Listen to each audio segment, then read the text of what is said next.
Okay, looks like we're live. So welcome everyone to Health and Recreation Committee meeting for the Village of Mariemont. We have about 6 items on the agenda for today, and I'll start off with one quick little summary. Marcy, you had asked at the last meeting for a summary about where we're at on the various pool projects, about spending and all the rest of the stuff. And I do have something, but it's still rough, and I'll get it completed this weekend. But just to bring everybody up to date, the roof is now on completely. The old roof was removed. The new roof is on, and it I think, as Bill mentioned, it looks fabulous, was your term. So they were pretty happy with it. But the gutters are still up until we figure out the final color on the gutters. So they were able to put the roof on without the gutters, and so once we have that color, they'll come back and put the gutters on. The pool bottoms are now painted. And Jordan, do you know, do they need to put another coat, or is it just a 1-coat deal? I thought they were doing 2 coats, but I think the weather with the 36 degrees at night was not helping the situation this week. So they might come back next week to do that. Yes, when I was down there, it looks like they've got the first coat on. Yeah. We almost had a fist fight between the painting contractors and the roofing contractors, but we got through that hump on Wednesday. So okay.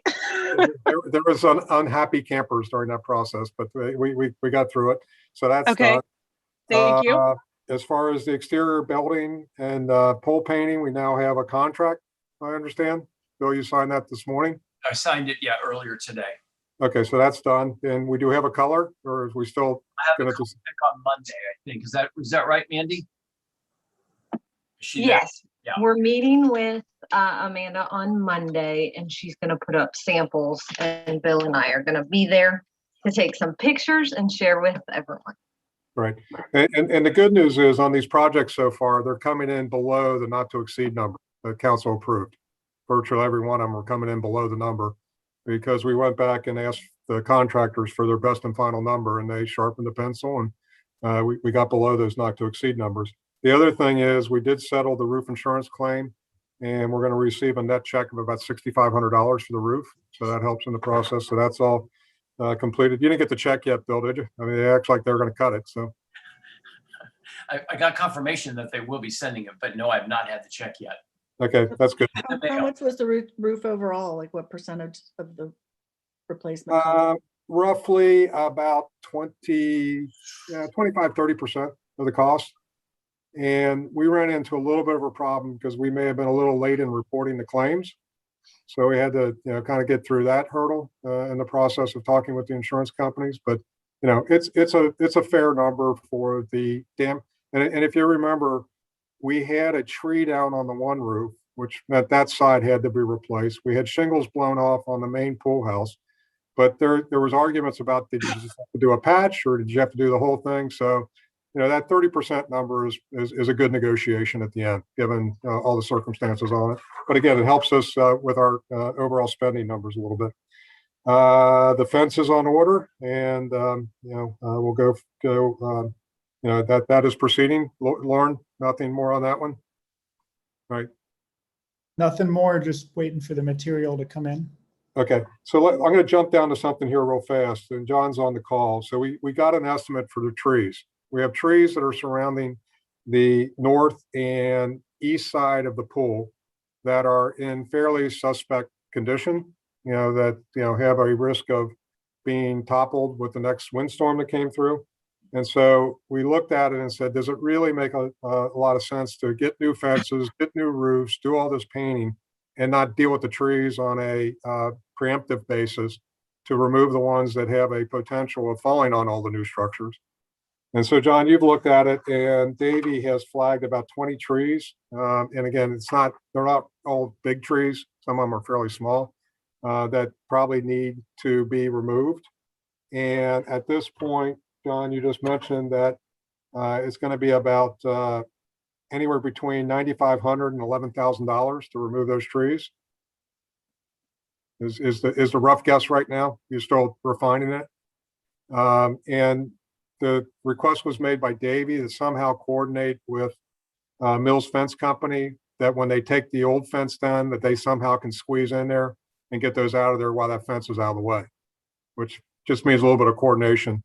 So Lauren, I'm not sure, do you want to get with John and get with Mills and try to figure out how we coordinate that? Yeah, I mean, I can call John and see what, or call Jim, and I'm sure they can make that work. Just I don't know how quick of a turnaround Davy Trees, you know, how much lead time they need to get a crew out as well. So Well, let's work through the coordinate. I mean, again, this is not approved technically yet, so we still got we got to get the final numbers. But there's this coordination we may have to do in the process. And I can understand why Davey would like the tree out of the way or the fence out of the way to be able to get easier access.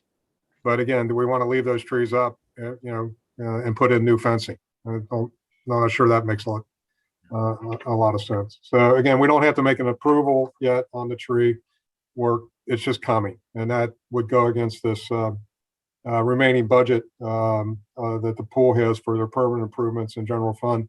And as of today, without the tree work in it, they've got about $42,000 left.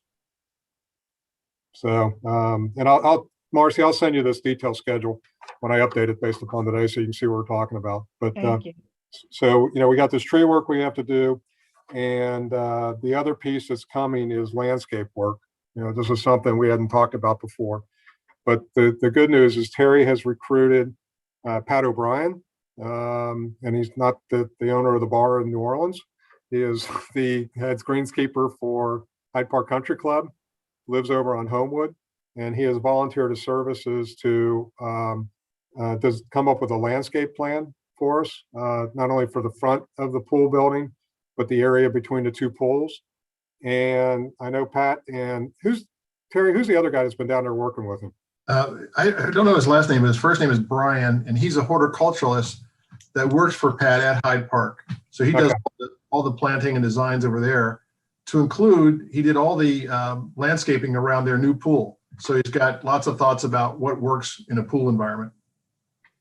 Right. So hopefully we're going to see a landscape plan very soon here, and an estimate of what it might cost us for plants. And so we can kind of get through that. But this is something that, I know that the garden club went to some labor to put in a new butterfly garden down there. right. Is that going to be ripped out or adversely affected? I will tell you at this point, no. And Okay. John did remove all the bushes from the front of the building so we can landscape that out primarily with grass is, I think, the intention, Terry, is what I'm hearing.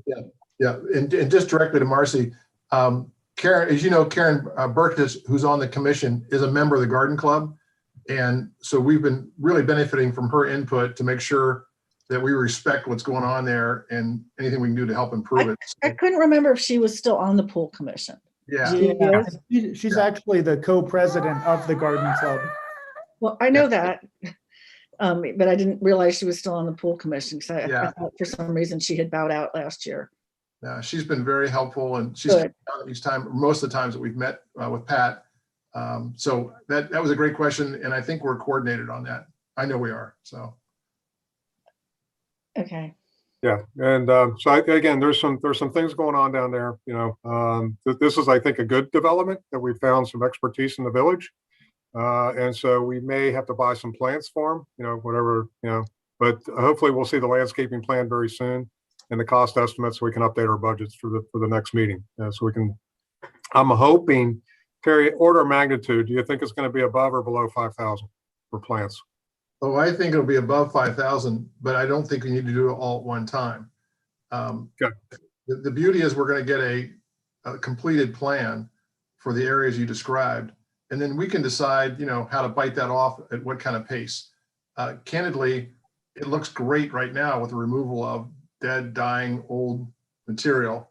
And Pat's been down there on his free time preparing it for grass seed. So he's actually doing a lot of the labor. I should also say the village maintenance people are the ones that did the removal with John and his team, and they were awesome. I mean, they did just a great job. So a lot of good cooperation. The remodeling to the pool house. I wasn't going to say anything, but it's all been fixed. All been fixed. we had Lauren, a it is little, not fair for you to have that baby. I'm so distracted. I just want to like, need somebody to hold that baby? Well, he's right across the street from you. We're right here. all right, so that's about it for tree work and landscape. Right now, we don't have to make any decisions. I'm just trying to bring everybody up. And Marcy, do you have any other questions on it that I need to run down before the next meeting? Hopefully we'll have a better estimate of the trees. You can actually go down there and see the trees that are marked if you want to. There's a little white dot on them. I want to go and see the roof and everything. Right. So, And on the landscape, again, we just have to wait for the plan to come and the cost estimate. So just again, who's doing that plan? You said? Pat O'Brien Okay. and his lead horticulturalist. Yes, Brian is the guy's name. So yeah.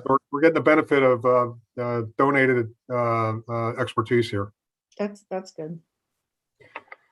All right. The next item on the agenda is the donated playset. This is something that Mandy has been kind of working on. And I'm going to go ahead and share the screen here if I can. There it is. All right. Can everybody see the Word file I just pulled up? Yes. Okay, so I'll give you a little bit of background here. So this is a swing set that's in one of the Mariemont residents' yard as we speak. And the proposal is that it would be donated to the swimming pool, would be refurbished with sanding, staining, and land preparation to put it in. So I went ahead and contacted, Joni and John helped in this process to contact our insurance company and say, okay, are we capable of putting something like this in a public space? And what we found out was there is for any swing set equipment that's in a public space, there is a set of guidelines that you have to follow that were put out by the Consumer Protection Agency, ATSM F1487. And we pulled up the manual on that, and there's like a 90-page manual of stuff that swing sets have to comply with to go into a public space. And these residential swing sets really don't even come close to complying with those standards. So we have a little bit of problem about doing this because we may be waiving certain immunity provisions that we would have if somebody was hurt down there by installing equipment that doesn't meet specifications for a public park space. At this point, I'd be a little leery about making any recommendation to move forward on it.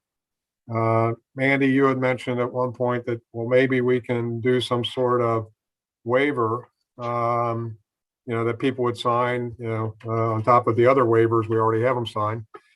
It says, hey, we got a playground equipment here that doesn't meet standards. And if you're hurt, it's it's not our problem. I think what I'm hearing, though, is I think there's an uncomfort level about trying to do that.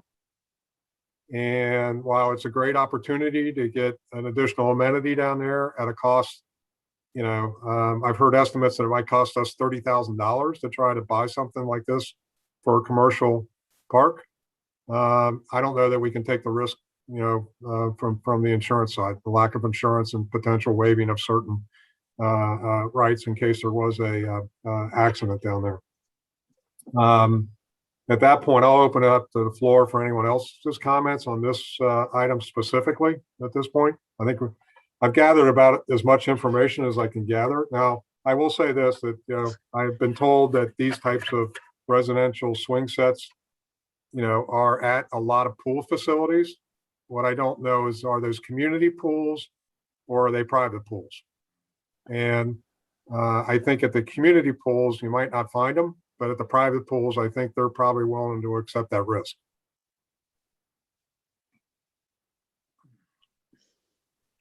Anybody have any thoughts? I have some thoughts. I mean, just off the top of my head, with all the work that everyone on the pool commission has done to spruce up the pool and, this brand new, roof and paint and fence and, cleaned up, product, it kind of would seem to me a shame to, and by the way, we've got a swing set now, here, sign your waiver. It kind of sends to me a contradictory message. Hey, Lauren, maybe you can add in, you went through the same process with your church. Yeah. Yeah. So we have a preschool at the church, and we installed a really kind of top end playground equipment that looks like something at the top lot. And there, you're right, Joe, there are very strict guidelines, even for a private entity like a church, that like a school, we couldn't put something like that in on our property, even at the church. It has to meet certain standards. And one of those standards is the ground beneath a structure like this. You have to have, I believe the last I looked, over a foot of a deep of a mulch bed or rubberized material. You can't just put that on hard ground. So I would be concerned about having a mulch bed there that could then get into the pool system anyway, or rubberized pellets. We ended up doing one of those foam, I don't know the material, that's inlaid into the ground at our church. And so, because we used to have the rubberized tire shred stuff, and that just got everybody all, their clothes all black and stained. And that flooring alone to put in was around $70,000, not even the equipment. And so, just to echo what you said, Joe, it sounded like a great opportunity. But to put in a commercial grade playground equipment, it would need to be through a company like they put in at the top lot, commercial grade equipment that meets all the standards. And you're talking, over $50,000 for stuff like that, even for a small set. So yeah, it's probably a no-go, as unfortunate as that could be. Mandy, I'll let you speak up here a little bit since you've done all the work on it. I know you're passionate about this. And, I think you're hearing some uncomfort level from some of us. Yeah, no, I just know that there are these types of swing sets in other pools. So how are they getting around it? And Joe, I know we spoke, our swim team goes to those pools. Our swim team is on these, on their swing sets, not signing any type of waiver, that type of thing. So I just think maybe some more I can call there and see. I mean, probably gonna bring up some, maybe we're not compliant in other pool areas if really the case and there's no way to get around it. Yeah, I don't mind if you do that, but definitely if you can find somebody that can help us. I mean, you've seen the email that talks about the standards, and then the fact that under Ohio Revised Code 2744, we might jeopardize our civil liability immunity protections. And I shared that with our solicitor too, to get a formal opinion from him. But again, if you want to do that, I understand. But that's, I'm just relaying what I've heard so far. Right. Most of the places the swim team goes to are private pools. Yeah. Okay. The other challenge to that would be that, a set like that needs a lot of flat ground, and that main grassy area that is flat next to the gazebo, lots of kids like to run and play in there. Down in that corner, the ground sort of slopes. And so any sort of equipment like this really needs level, flat ground, and you have to build a contained either mulch bed, rubberized bed, or something like that holds that stuff in. So there is a lot of work that would go into putting any sort of equipment in. Yeah, Joe, if you scroll down, I took a picture, I measured it out. It's not horribly there maybe is like more of a slope closer to the fence. But yeah, I put in there, I called around to a couple landscaping places that do this kind of work, leveling it out. So I put that in the budget too. So I would not suggest it on that grassy area by the cabana. I think that's utilized by the other swim teams is what I heard for an area. So this is like I'm standing from this picture, I'm standing on the basketball court. Basically, it's like 10 feet from the basketball court. And then to the left of it is the snack shack concrete. And it's like 50 feet from that is where I would propose that. But yeah, I don't want to do a lot of legwork. There's so much other stuff going on. My whole thing is this is a great opportunity. If we don't do this route, we're probably never going to put a swing set there because I don't think we're going to want to use $50,000 to $100,000 on a swing set versus like some other amenity that goes directly to the pool. Right. All right, and I would agree with you. We've got a few other things we got to work on in the next 6 weeks before, not even 6 weeks, 5 weeks before the pool opens. So do we spend time on this one, even though we might miss an opportunity? But there may be another playset in somebody's backyard that could come available at some point in the future. That this might not be the only opportunity to do something like this. Right. This one's huge. It's very big. Okay. So that's why it's appealing to some place other than a backyard because you could probably get 30 kids on it. Right. Okay, so we'll just table that concept for now and not move forward on it. All right, let's any other questions on the swing set or play set at this point? All right, the next item that was on the agenda was consumption of alcohol at certain pool events during the 2021 season. And I've had a lot of fun with this one in the last 48 hours. And I'll just kind of bring everybody up to what I'm finding out. So in the past, so the request right now is from the pool commission to have probably about 5 events during the 2021 season for which they would like alcohol to be allowed to be consumed at the pool. 3 of those events would coincide with food trucks coming in, probably on a Friday night. And 2 adult pool parties would probably occur, is what the idea is during the season. So 5 events. Our code of ordinances for the Village of Mariemont does not allow alcohol to be permitted to be consumed in any of our parks. And this is kind of considered to be a park space.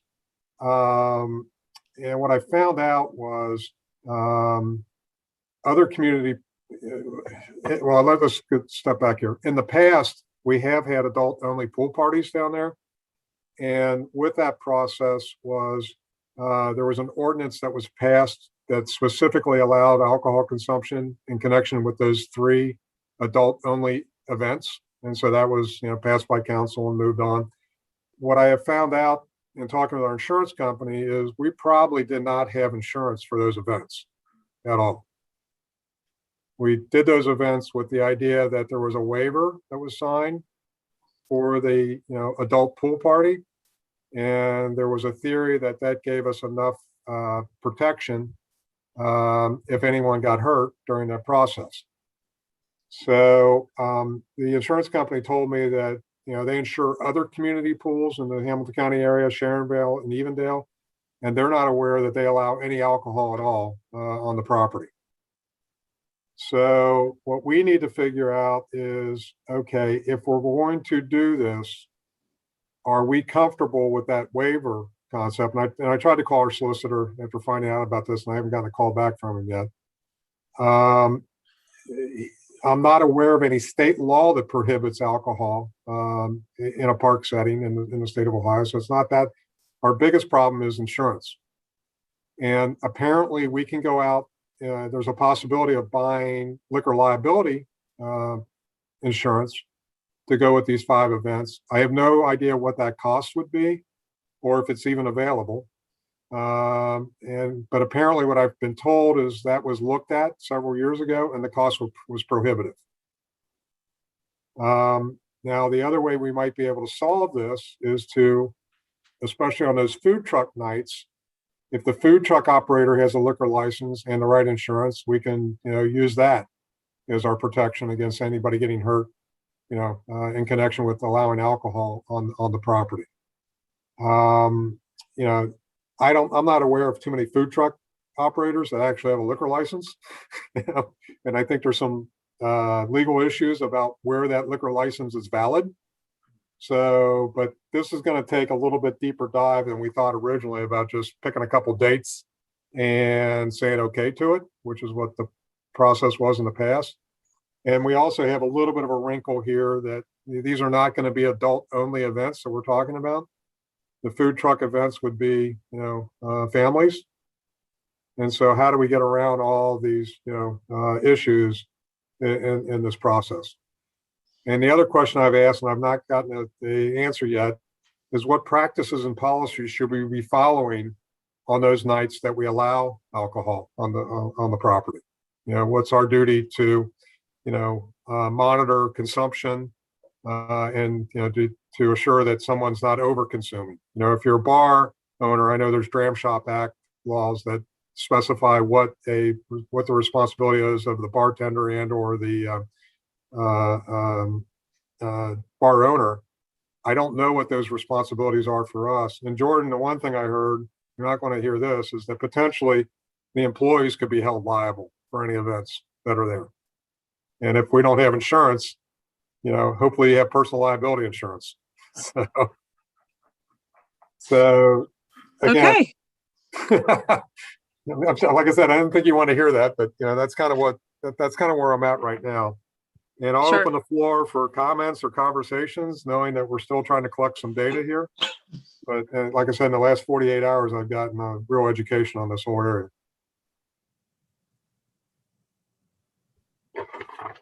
I just say keep digging, keep looking, because man, I tell you this, I would not be comfortable signing off on that, putting the village at potentially at that kind of risk. I know we've done it a couple times in the past, and I think it was one of those things where we kind of squeaked by, probably God knows what we were violating. But let's just keep looking here. Yeah, I mean, once you look and then you're responsible for doing it the right way. But, for years, decades, this was the practice every summer, not just a couple of times, but every year I was on council, we approved the 4 adult events that would open that up. And I know it's been that way for decades in the village. So, but now that we look into things, of course we want to be above board, but No, I mean, Lauren, remember, I signed off on it myself. right. Yeah. I'm opposed to it. It's just that now that, we got to really be careful here. Let me do this. I'll contact Ted Beach, since he's in the insurance business, and see if he can, figure out where we might be able to find liquor liability insurance. It's kind of an oddball, an odd duck form of insurance, but maybe he can help us locate a company that would issue it, and then find out what the cost is for. And Joe, maybe look into if there is a difference between, because the village we're not serving Right. alcohol. We're not serving, true. It's about allowing people to bring in their own beverages, if there is a difference with that or not. I asked that question today to the risk manager from Highland, and he said there was no difference. And his line was, alcohol and pools is not a good mixture. But that is their position, and different insurance companies can take different positions on things, and some are more willing to accept a risk. Unfortunately, the company that we use right now is not willing to accept that risk. So, and again, I think we want to be above board so we know what our coverage is and what it isn't. And if we don't have coverage, let's try to figure out a way to solve it, if at all possible. So some bad news there, and I know there's going to be some pushback when we say we can't do it, if we can't do it anymore. And so, we'll keep looking. But I wanted to bring it up with everybody and let everybody know what's kind of happening there. Kind of sounds like a Lloyd's of London kind of insurance policy. Not really. I mean, it's not that big a risk. I mean, we're not talking $1 million premium, and Okay.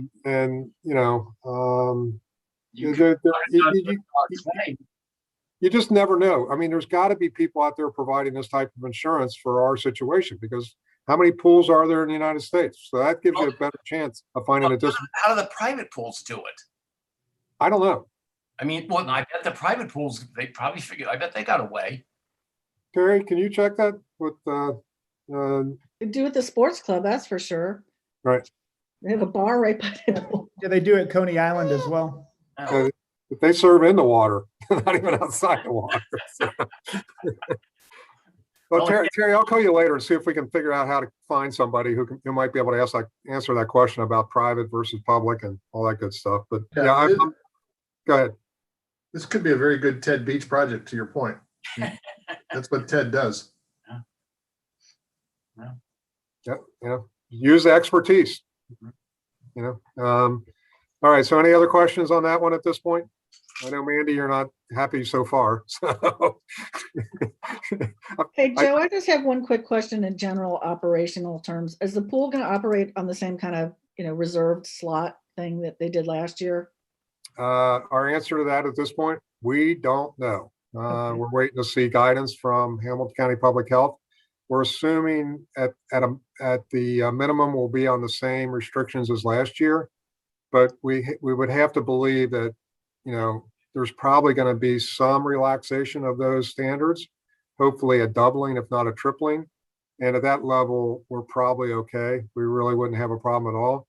Maybe we get to, full relaxation of those restrictions, but we just don't know. And I wouldn't expect anything from Hamilton, based upon last year's performance. I wouldn't expect anything from Hamilton County Public Health, and probably until a week before we open. But we've been telling, the residents, we don't know, and we can't make those rules. So, but at least the good news is this year versus last year at this time, we at least know the protocols that we can believe that we can operate as a minimum. We didn't even know that at this point last year. So at least we know we can be open. We know what protocols are there. They seem to be accepted by the users.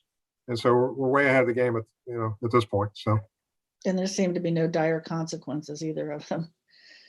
Not that I can point to. And I would think, based upon the statistics I've seen so far, I would really anticipate a loosening.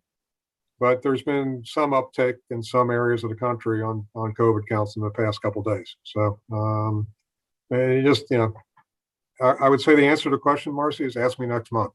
And we'll know a little bit more. So. Well, I just hadn't heard anything, and it just occurred to me while we were sitting here, and I don't know the answer. What are we going to do? So hopefully things can loosen up, and you guys can have your parties and your food trucks, and hell, I might even come. All right. So the next item on the agenda is talking about the NatureWorks grant program, and so this grant program potentially allows grants to be awarded for recreational facility improvements in the state of Ohio. It's put out by the Ohio Department of Natural Resources. The problem is that we have to have the application in by June 1st.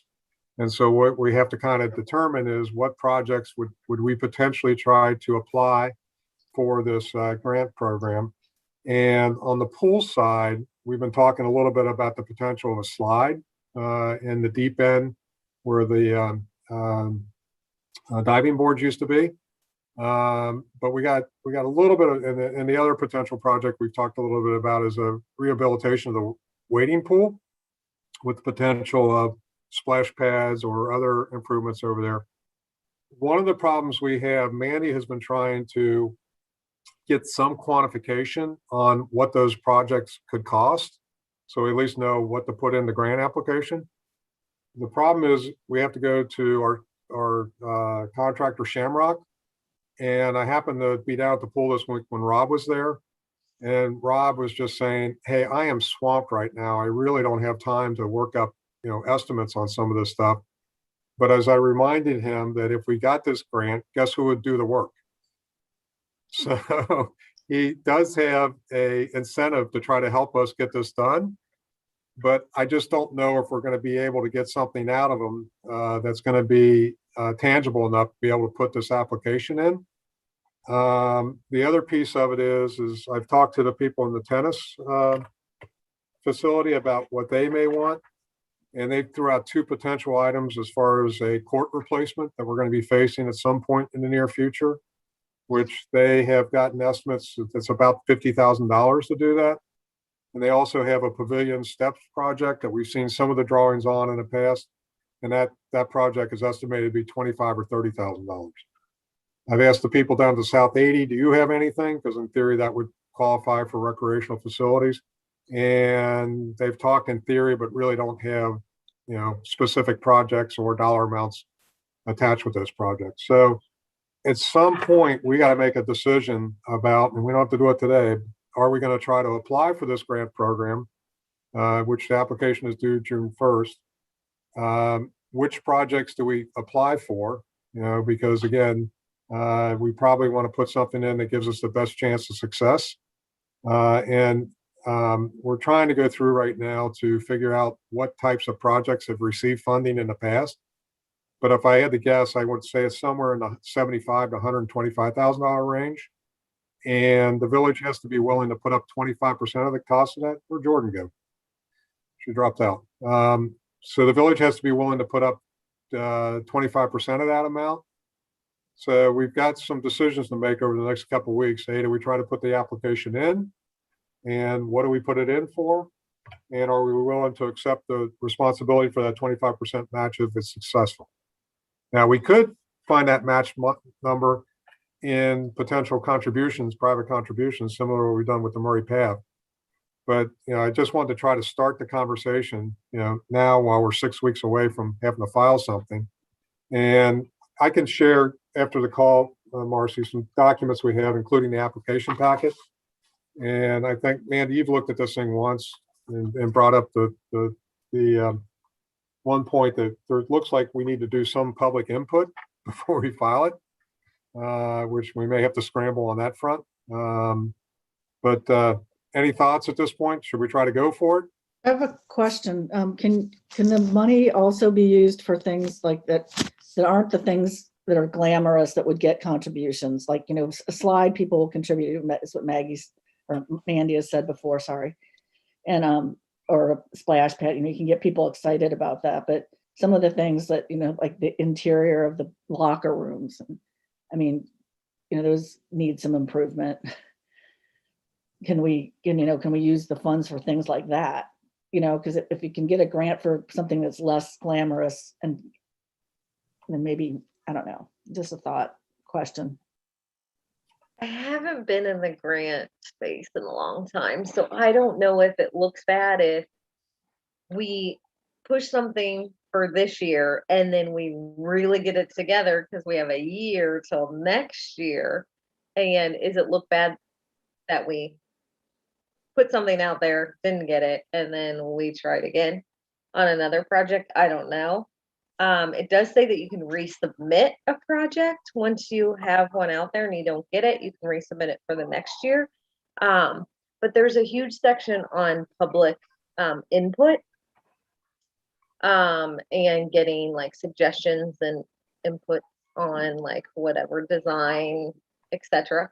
So I'm just trying to think about, we don't have that much time. Well, when it comes to the pool too, Mandy, we did a survey, at the end of last season that got public input, and we might be able to use some of that survey data, which generally lifted up a lot of these different things, Right.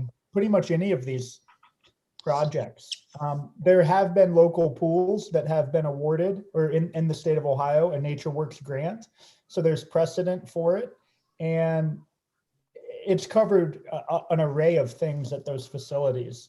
And so I think, Marcy, to your point, anything I think could qualify, including stuff in the bathhouse or, one of the glamorous things. I think as long as there's a compelling need, that's what matters most. I don't know anything about grants at all, so this might be a really stupid question, but can you submit different multiple projects and hope they bite on one?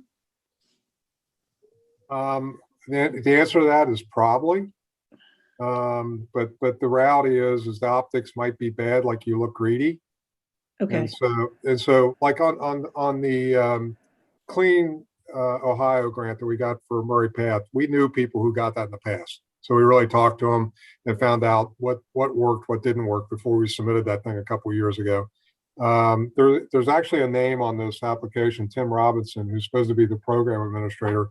So maybe, Mandy, it makes sense for you and I to call her or call him like Monday and Tuesday and just try to pick his brain about, how does this work? How, what do you guys look for? What's our chances of success? All that type of things.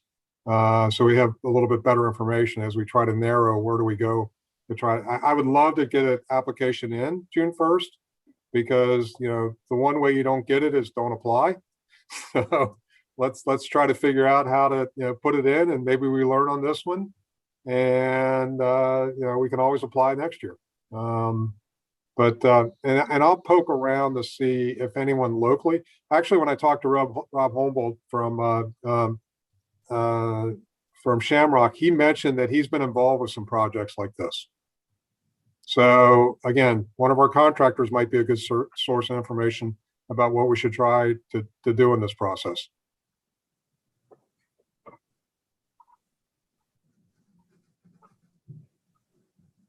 All right, so I guess what I'm hearing is we should try to give it a shot here to see if we can I collect. think I'm all for it. I mean, I think if they're 75% grants, yeah, that offer might not always be on the table through the state of Ohio. I mean, it would be a big win if we could get anything for the village, whether it's the pool or another park and rec amenity. It sounds like a great program. And I will say this, I was approached a couple weeks ago about somebody whose term was, I'm willing to make a substantial contribution towards a wading pool. So now I don't know what substantial means. And so, you know, there's that type of stuff that's out there too. Thank you, Mayor Brown. I'm sorry, what was that? I just revealed Bill as the anonymous donor. We have his name on a contract at this point, so.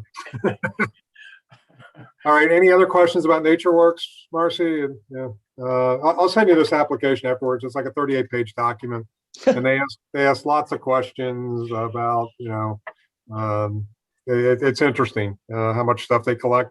And I'm sure you go through a scoring process. This is what happens on the PATH grants. You go through a scoring process, and if you score well, you know, it's great. And you have to figure out how to put the right words in there to try to improve your chances of success on the scoring process. So Scoring process is included in that document, so it tells you. yeah, and again, but it's you may be able to get points for stuff you don't think you can get points for if you word it the right way, you know. So so let's get creative in the process. So. How long does it typically take before you get an answer? NatureWorks recommendations are announced, are planned for autumn 2021. So we'll know by the fall. So it'd be a 2022 improvement, whatever we do. Joe, I'm happy to get on a call. Just let me know. I do have to jump off. I'm going to baseball/t-ball. So if you need me, I'll be at Dogwood for the next couple hours. All right. So again, I don't have anything further on the other two items on the topic or on the agenda at this point. The only thing I will say is we may need to do an additional meeting next week if we get these bids in for the trees and or for the landscaping, because if we got to get approvals, I'd like to get them for the next council meeting. And then hopefully we'll have a little bit more information on a couple of these other items and make the final call on them. So Marcy, you're going to be around next week by chance? Yes. Okay. But I do have tree school starting next week, and that's, you know, a huge time commitment. So I would anticipate probably either Wednesday or Thursday to try to do it so we can get it in the council meeting the following Monday.